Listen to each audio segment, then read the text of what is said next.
সৌজন্যের শাস্তির মুখে তৃণমূল নেতা। সৌজন্য দেখাতে গিয়ে বিপাকে কাঁথি তৃণমূল নেতা। এবার কড়া শাস্তির মুখে কাঁথি পুরসভার চেয়ারম্যান শিশির অধিকারীকে গুরু বলায় সুবল মান্নাকে শোকজ করল দল।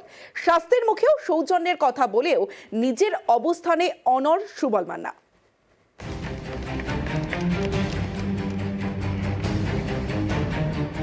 প্রথমে পায়ে হাত দিয়ে প্রণাম,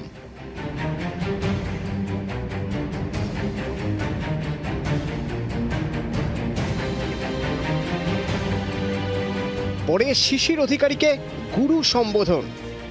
প্রথমে আমার পূজ্যপাত বাবা মা জন্ম দিয়েছিলেন, পথ চলা আজ যে এই জায়গায় পৌঁছেছি, পূজ্যপাত গুরুদেব এখানে আছেন, তাকে আমার প্রণাম।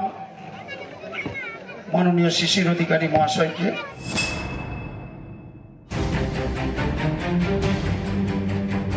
কাঁথির একটি স্কুলের অনুষ্ঠান, সেখানেই এক মঞ্চে দেখা যায় সাংসদ শিশির অধিকারী এবং কাঁথি পুরসভার তৃণমূল চেয়ারম্যান সুবল মান্নাকে। একসময় শিশির অধিকারীকে পায়ে হাত দিয়ে প্রণাম করতে দেখা যায় তাকে, পরে একেবারে গুরু সম্বোধন। আজ যে এই জায়গায় পৌঁছেছি, পূজ্যপাত গুরুদেব এখানে আছেন, তাকে আমার প্রণাম। মাননীয় শিশির অধিকারী মহাশয়কে। এ ছবি ভাইরাল হতেই কাঁথি পুরসভার চেয়ারম্যানের জবাবদিহি চাইল দল। বয়স্ক মানুষের পায়ে প্রণাম করাটা আমাদের দেশের কালচার, আমাদের সংস্কৃতির কালচার, সেটা নিয়ে আমাদের কথা না। একসঙ্গে মঞ্চ শেয়ার করাটা তৃণমূল কংগ্রেসের কর্মীদের ভাবাবেগে আঘাত দেওয়া। সুবলবাবু যতদিন থেকে পৌরসভা পরিচালনা করছেন তিনি ঠিকঠাক পালন করছেন না। প্রত্যেকটি কাউন্সিলর তার বিরুদ্ধে চলে গেছেন। আমি শোকজ করেছি, তার যথাযথ উত্তর যদি তিনি 24 ঘন্টার মধ্যে না দেন, দল তার বিরুদ্ধে ব্যবস্থা নিতে বাধ্য হবে।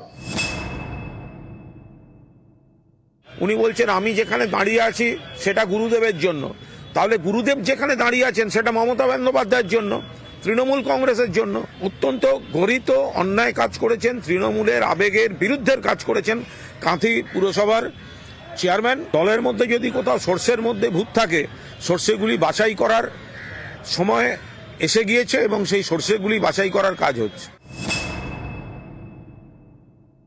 দেখা হয়েছে বহুদিন পরে, ওরা বলেছে আর কি, আমার কোনো রিয়াকশনও নেই, আর কোনো আমার অ্যাকশনও নেই। দাদা সে বলছে যে আপনি একটু আশীর্বাদ করুন, আমি ঠিক চলে যাবো। অন্তত এই সৌহার্দ্যটা থাকুক, এটা মনে করেন আপনি? সেটা সবসময় থাকা উচিত। আর যাকে নিয়ে এত কথা, তিনি স্বয়ং সৌজন্যের কথা বলেও নিজের অবস্থানে অনড়।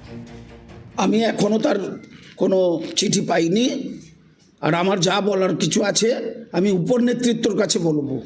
আমাদের যিনি চেয়ারম্যান করেছেন তার কাছে আমি কৈফিয়ত দেব, অন্য কোনো কারোর কাছে কৈফিয়ত দিতে রাজি নই।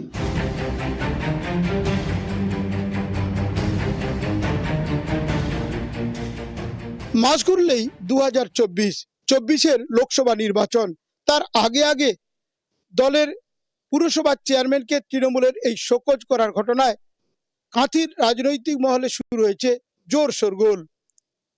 কাঁথি থেকে সুজিত ভৌমিক, নিউজ 18 বাংলা।